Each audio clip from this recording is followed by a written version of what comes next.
ചൂടൊക്കെ അധികരിച്ചതിൽ എല്ലാവർക്കും വെള്ളത്തിൻ്റെ ക്ഷാമമൊക്കെ തുടങ്ങിക്കാണും. അപ്പം നമുക്ക് അതുപോലെ തന്നെ വെള്ളത്തിൻ്റെ ബുദ്ധിമുട്ടുകളൊക്കെ തുടങ്ങിക്കഴിഞ്ഞു.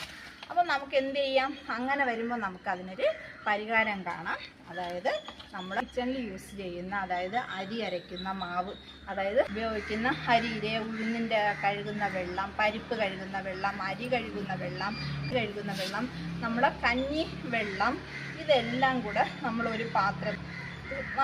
ഒരു പാത്രത്തിൽ സ്റ്റോർ ചെയ്ത് വയ്ക്കുക. ആദ്യം സ്റ്റോർ ചെയ്ത് വെച്ചതിന് ശേഷം നമ്മൾ അത് നല്ല രീതിക്ക് ഒരാഴ്ചയോളമോ എത്ര നമ്മളെ കൊണ്ട് ദിവസം വെച്ചിരിക്കാൻ കഴിയുന്നോ അത്രത്തോളം പുളിപ്പിക്കുമ്പോഴാണ് നമ്മൾ പച്ചക്കറിക്ക് ഒത്തിരി ഗുണം ചെയ്യുന്ന വളമായിട്ട് മാറുന്നത്.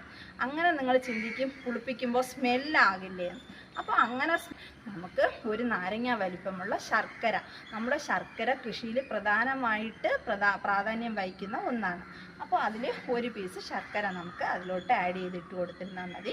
എന്നിട്ട് നമ്മൾ അതിൽ നിന്ന് ആ കിച്ചണിലുള്ള നമ്മൾ ആ കിച്ചണിലെ വേസ്റ്റ് വെള്ളത്തിനെ കൊണ്ടുവന്ന്, വേസ്റ്റ് വെള്ളം നമ്മൾ അരി കഴുകുന്ന, ഉഴുന്ന് കഴുകുന്ന, പരിപ്പ് കഞ്ഞിവെള്ളം, അതൊക്കെ കൊണ്ടുവന്ന് നമ്മളിങ്ങനെ ഒരു പെയിൻറ്റ് ബക്കറ്റിലോ എന്തെങ്കിലും ഒഴിച്ചിട്ട്, നമുക്ക് പച്ച ചാണകം പുളിപ്പിച്ചതുണ്ടെങ്കിൽ അതും കൂടെ ഒരു ബക്കറ്റ് കൂടെ എടുത്ത് രണ്ടും കൂടെ മിക്സ് ചെയ്ത് നമുക്ക് നേർപ്പിച്ച് ഈ പച്ചക്കറിക്ക് ഒഴിച്ചു കൊടുത്താൽ അതിവേഗത്തിൽ തന്നെ ഇതിൻ്റെ വളർച്ച കാണാൻ സാധിക്കും. അപ്പോൾ നമുക്ക് ഒരു ചിലവും ഇല്ലാത്ത കൃഷിയാണ് നമുക്ക് ചെയ്യുന്നതാണ് നമ്മളെ ലക്ഷ്യം, അല്ലേ?